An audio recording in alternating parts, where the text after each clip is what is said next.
The Christian Andriacchio case was prematurely closed by authorities, but many questions remain. Come behind the curtain and follow private investigator Sheila Wysocki as she uncovers the truth about what happened to Christian. This is Without Warning. Warning: the following episode contains elements that are graphic in nature. Listener discretion is advised.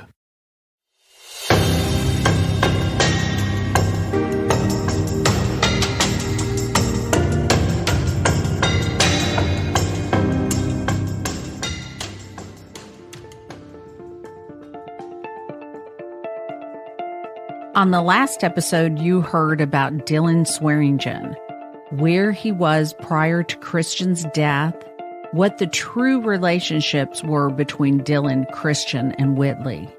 On this episode, there is one question that will be covered. What about Whitley?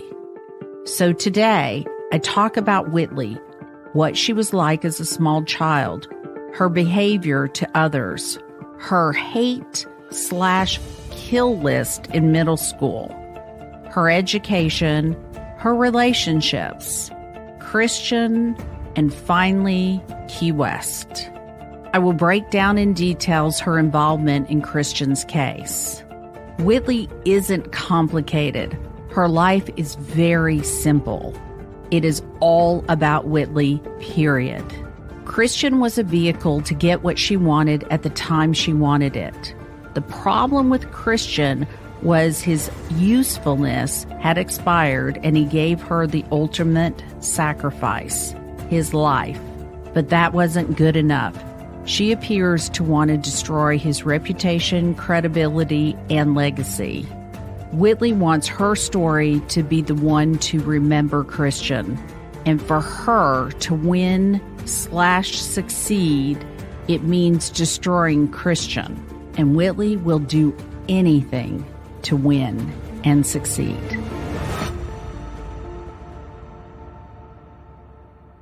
Whitley grew up in a chaotic home as reported by many people who knew the family. Whitley told Christian she was diagnosed with a mental disorder. What does that mean to Christian, and how does he handle a girlfriend with a mental disorder? He turned to the one person who would know, his mother, who is a mental health expert. I just said from a mental health perspective, and, she's a very interesting kind of subject, I guess you'd say, to analyze. I mean, I wanted to work at the prison because I wanted to see how the psychodynamic formulation of someone who killed someone who had abused a child, how do you get to that point? And so I worked for 9 months at the prison doing psych evals on all these inmates. And you talk to all kind of people who had killed infants, and sit there and tell you they did it. Whitley is just as interesting as any of them because there is so many faces she has. And she does fit the DSM for a sociopath. She really does. She feels like she's above rules. Rules don't apply to her. She feels like she's smarter than everyone and that she can outsmart the system. She really, like Josh talked about, her not having connections with people. There's no empathy. There's no really emotional connection with anyone. She can cut off her feelings. I think even with her family, it can be cut off as she needs to. She's a very, like I said, from a psychiatric standpoint, she would be a very interesting person to analyze. Like many of you listening, I wondered what a sociopathic trait would be. So I went to the internet and pulled up traits of a sociopath. Here are the traits of a sociopath: narcissism, elevated self-appraisal, a sense of extreme entitlement, persistent lying, superficial charm, apparent lack of remorse or empathy, inability to care about hurting others, tendency to violate the boundaries and rights of others, poor behavioral controls, expressions of irritability, annoyance, impatient, threats, aggression, and verbal abuse, inadequate control of anger and temper. I also looked up the traits of a narcissistic person. Here is what it says on the internet. Grandiose sense of importance, preoccupation with unlimited success, belief that one is special and unique, exploitive of others, lack of empathy, arrogance, and jealousy of others. It also says these symptoms cause significant distress in a person's life.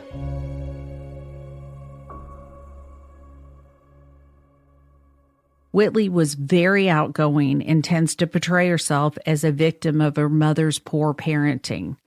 How much of this is accurate and how much is Whitley's manipulation of the situation is unclear. Whitley has always been involved in relationships with men that are older than her. At the age of 14, she was involved with a 19-year-old who had drug problems. It was reported that they broke into a local convenience store. Whitley frequently called her biological father, quote, the sperm donor, end of quote. She referenced him often. One witness said she was adopted by her mother's second husband. It was reported that Whitley repaired her relationship with her adoptive father after Christian's death due to him being financially able to offer her legal protection. Whitley tends to dominate relationships with females. She monopolizes their time and their resources. She is extremely manipulative and tends to make females feel like she is doing them a favor to be their friend. I found that many of her, quote, friends were scared of her and fearful that if they made Whitley angry with them, she would retaliate in some way against them. They reported that she would go after them socially on social media, getting them in trouble with their parents or sleeping with their boyfriend. Whitley was reported to bully more popular and prettier girls in her class at school. Here are some of the stories. So in middle school, all I remember is that she came to Clarkdale. She was same grade as my family member. And she had like this list of like people she didn't like.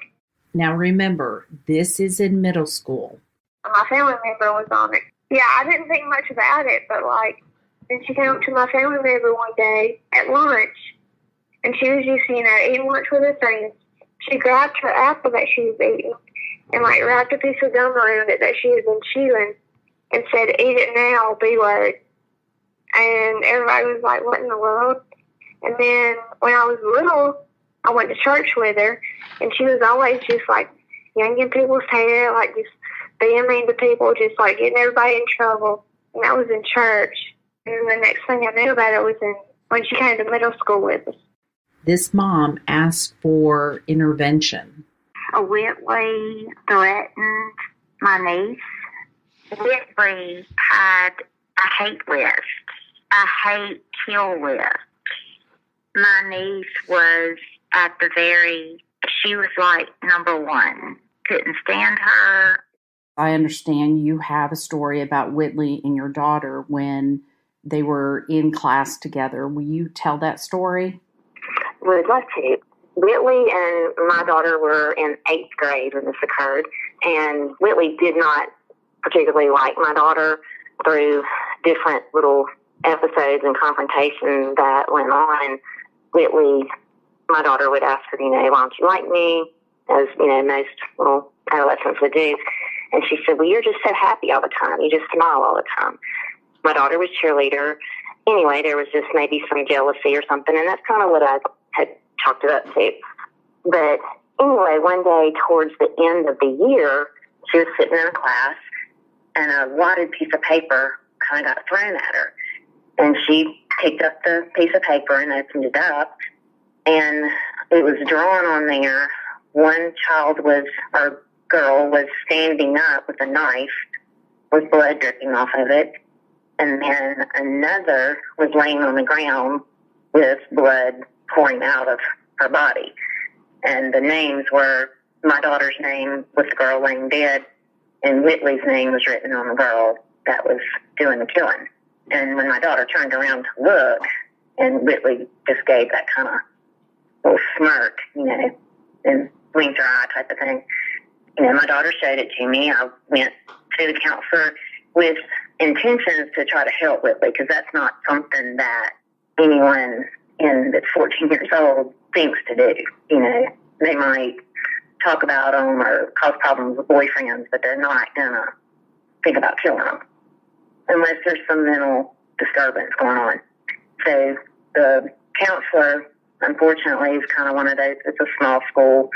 Her mother actually taught at the school at that point, and it was just kind of shoved under the carpet. And then Whitley nor her mother returned to the school that next year. So our dealings with them stopped. My concern was some definite sociopathic tendencies that were evident and present. And your daughter hasn't seen her since, correct? I think she has actually just, seen her out and about, just in, Meridian's a small town and you run into people, but has had not really any interaction. I mean, it's like they were maybe at the same place, but no conversations, no interactions, nothing else has really happened since. Whitley had no friends. She tormented everybody that they would be in fear. The other stories that came to my attention were that Whitley would put bugs in their daughter's hair and ear, of Whitley going to a sweet 16th birthday party and intentionally, quote, ruining her daughter's party, end of quote. Mothers told me how Whitley would come over to their houses, take over their entire house, being very disrespectful and very demanding. And as one parent said, she always overstayed her welcome. This wasn't exclusive to just parents. This was also said by her peer group.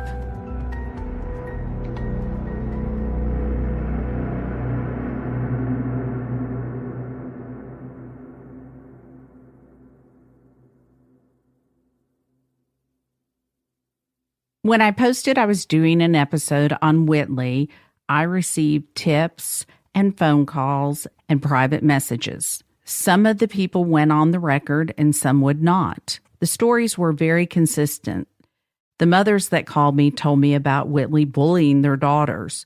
More times than not, their daughter was pretty smart and popular. Talking to these people who came forward, one thing that was talked about over and over was retaliation for coming forward. Now, the rest of the world would not retaliate against these people because they understand what's going on. There seems to be a select group in Meridian that their whole focus is to tear these people down. Now, think about this. You are telling what happened to you or your daughter, and you become the target. It seems to be an upside down world because these people should not be the target. They already have been. What should happen is listen to what they're saying and potentially get somebody some help.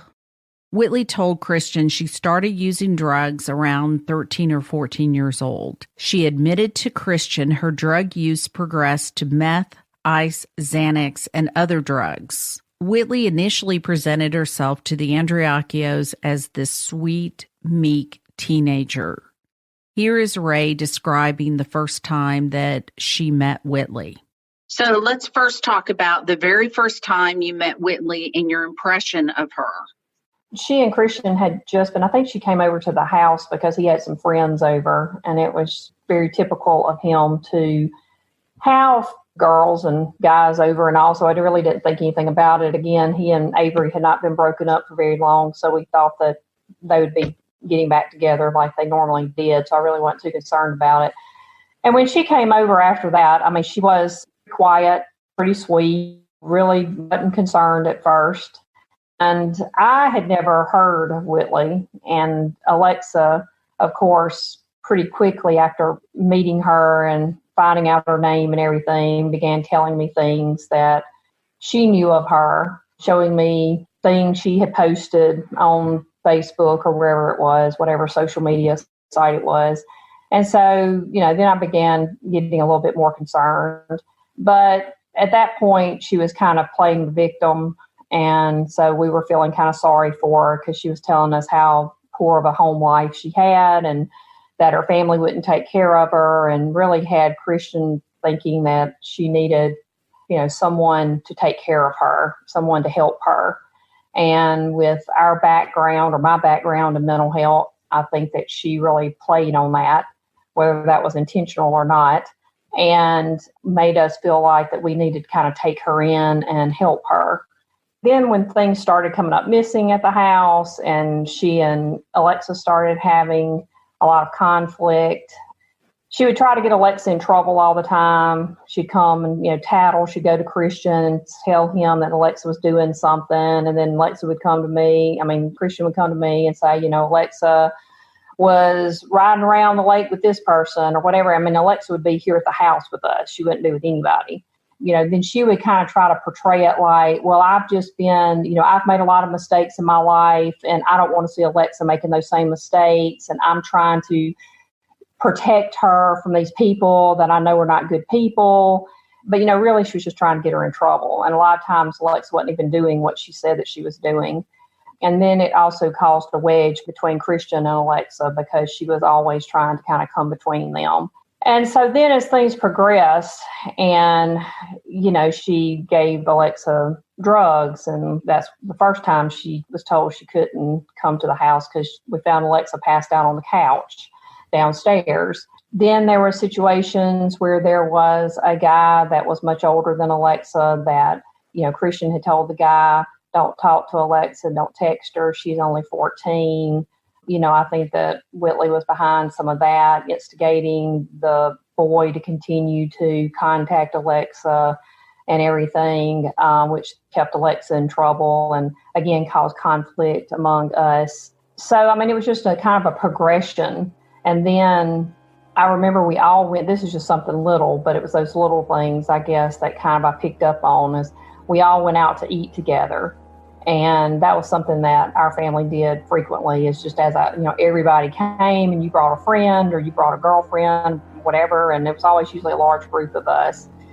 And we went out to eat, and it was the first time that Whitley had gone with us. And she was just so rude to the wait staff and sent her food back, and was just very condescending to the waitress, and to the point that we were embarrassed because we just don't do that. Even if the food's bad, you just don't. We're not the type of people to act or whatever. And she was just very, like I said, just condescending and arrogant to this waitress. And I thought, you're no better or whatever than she is. Why are you treating her this way? And I was just really surprised that Christian even put up with that, because again, we just didn't do that. It was just little things like that that really kind of started bothering me about her, and that I thought was just kind of strange that Christian put up with, because he had never really condoned that kind of behavior.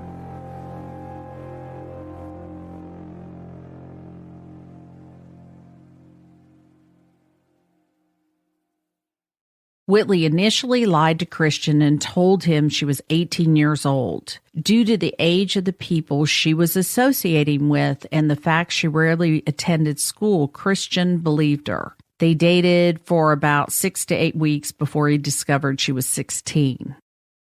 Whitley knew that Christian had a soft spot for saving people or helping the underdog. Christian had always been the kid who would get into a fight to protect the smaller, weaker kid. Whitley was now his project to save, and she played on that for the rest of the relationship. Anytime they would argue, she would immediately admit she was a total F-up and would say how she was a terrible person and she didn't know why he would put up with her.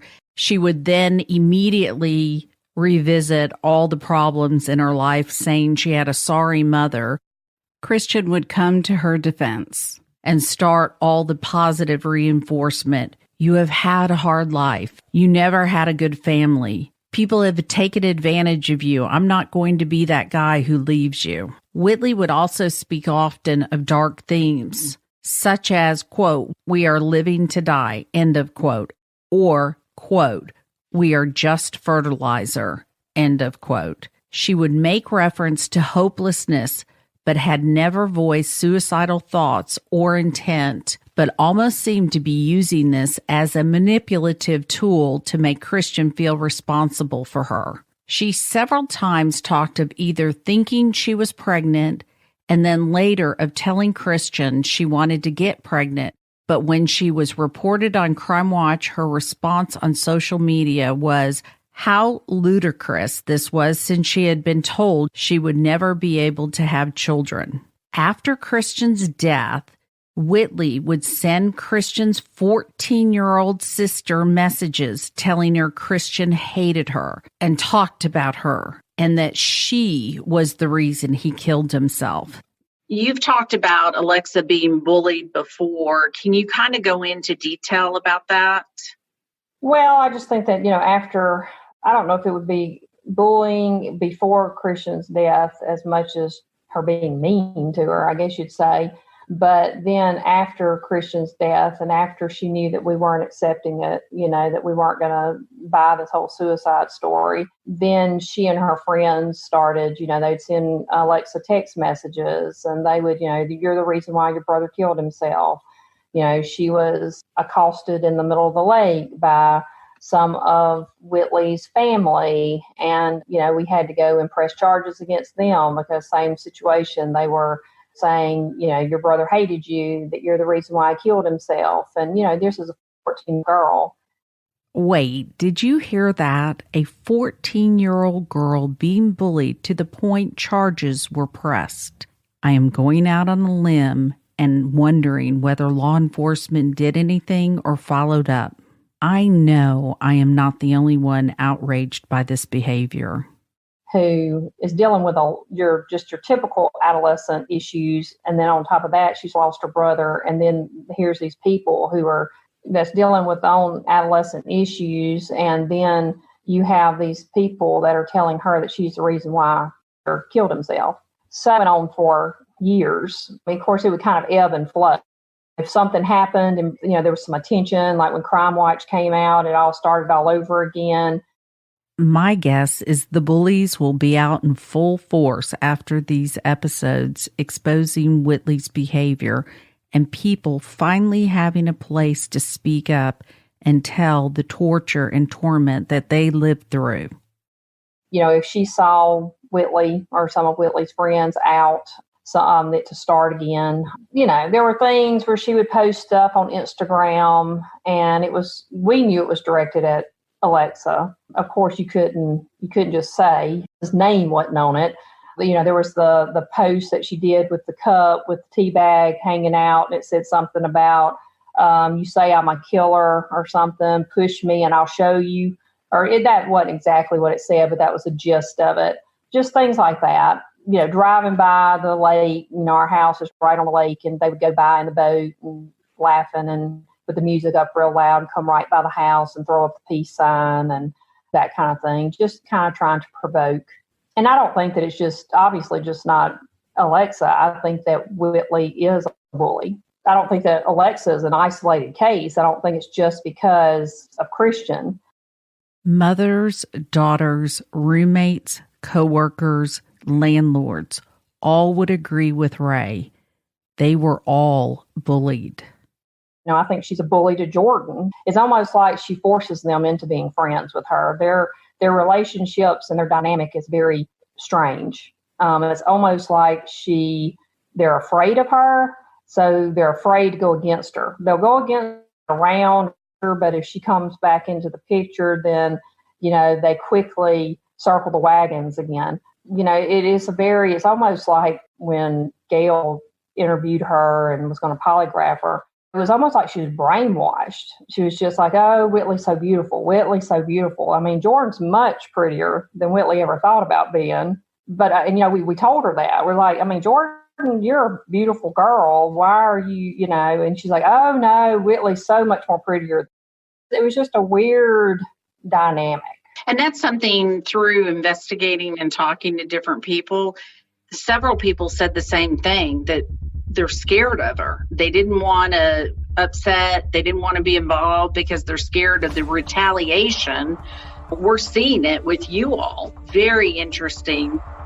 In high school, Whitley continued her behavior and targeted one girl.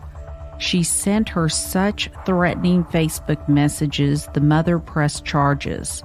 Interesting to note, when she would go into the principal's office, Whitley's mother was the one taking the complaints. Whitley was charged as a juvenile and fitted for an ankle bracelet. Someone finally said enough. There was no remorse or sorrow for Christian's death. She attended a party and spent the night with Burns Mayfield 2 days after Christian's death. Witnesses at the party have come forward to report what happened. I'm going to quote exactly what she said. Quote, "I'm a fucking genius," end of quote. But the question is, was she referring to getting away with having killed Christian? One witness said after they realized what she was talking about, she was asked to leave. I want to personally thank all the people that came forward. I know it took courage. I am sad that there is fear of retaliation in the community. This time, the world is watching. A documentary is being made, and networks are following it. So you are not alone. This story is far from being over and is gaining attention. The more you're attacked, the more people are watching. That is so normal, it seems like these days. But you and I take hotter cases too. You know, we've stepped in it before, and we're here for the family. We're trying to get an answer for a family. And not everybody understands that. And again, we're back to them having to live this tragedy twice, over and over, more than twice. I mean, it's just over and over. They have to relive it every day. And, you know, it was heartbreaking to me. We go to CrimeCon, we had that discussion panel on the stage afterward. And you try to put as an empathetic person, you put yourself in the other person's shoes, and having Ray sit on that stage with her other son and answer questions about her lost son just tore me up. That's terrible. No one should have to do that. And that is where I'm going to stop this episode. This episode has been cram-packed with information. There is a lot more to discuss, so much so that this is one of a series. Stay tuned next week for What About Whitley?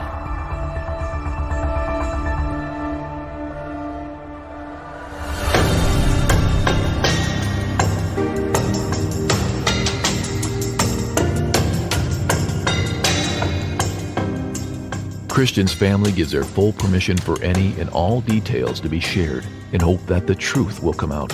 If you know anything at all, call 1-888-599-0008 or email tips@SheilaWysocki.com. If you or someone you know is dealing with suicidal ideation or is actively thinking about taking their life, please call the National Suicide Hotline at 1-800-273-8255. If you enjoyed listening to this podcast, join Patreon today.